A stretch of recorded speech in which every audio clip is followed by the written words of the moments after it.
ആരെയും ഞാൻ കണ്ടില്ല. എന്നെ ആശ്വസിപ്പിക്കുവാൻ ആരുമില്ല. സഹനശക്തിയുടെ മഹത്വം ലോകത്തിന് വിളിച്ചോതി കുരിശുമരണത്തിൻ്റെ സ്മരണയിൽ ക്രൈസ്തവ സമൂഹം ദുഃഖവെള്ളി ആചരിച്ചു. വൈക്കം സെൻറ് ജോസഫ് പള്ളിയുടെ കീഴിലുള്ള 19 ദേവാലയങ്ങളിലാണ് വിശുദ്ധ വാരാചരണത്തിൻ്റെ ഭാഗമായി ദുഃഖവെള്ളി ആചരണം നടന്നത്. യേശുദേവൻ്റെ പീഡാനുഭവങ്ങളെ അനുസ്മരിച്ച നിശ്ചല ദൃശ്യങ്ങൾ കുരിശിൻ്റെ വഴി പ്രദർശനത്തിൽ സഹനശക്തിയുടെ കാഴ്ചകളായി.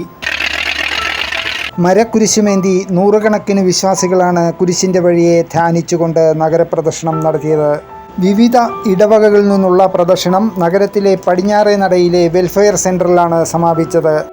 വൈക്കം വെൽഫെയർ സെൻറ്ററിൽ Kaloor renewal centre director father Joshy Puthussery പീഡാനുഭവ സന്ദേശം നൽകി. വൈക്കം ഫെറോന പള്ളി വികാരി ഫാദർ ബെർക്കുമാൻസ് കൊടക്കൽ, നടേൽ പള്ളി വികാരി ഫാദർ ആന്റണി പരവര എന്നിവർ നേതൃത്വം നൽകി. രാവിലെ ദേവാലയങ്ങളിൽ ദുഃഖവെള്ളി തിരുക്കർമ്മങ്ങൾ നടന്നു. ഇനി വരുന്നത് സഹനശക്തിയുടെ നാഥനായ ക്രിസ്തുദേവൻ്റെ ഉയിർപ്പിൻ്റെ നാളാണ്. ഇതിൻ്റെ പുണ്യാഘോഷമായ ഈസ്റ്റർ ഞായറാഴ്ചയാണ്.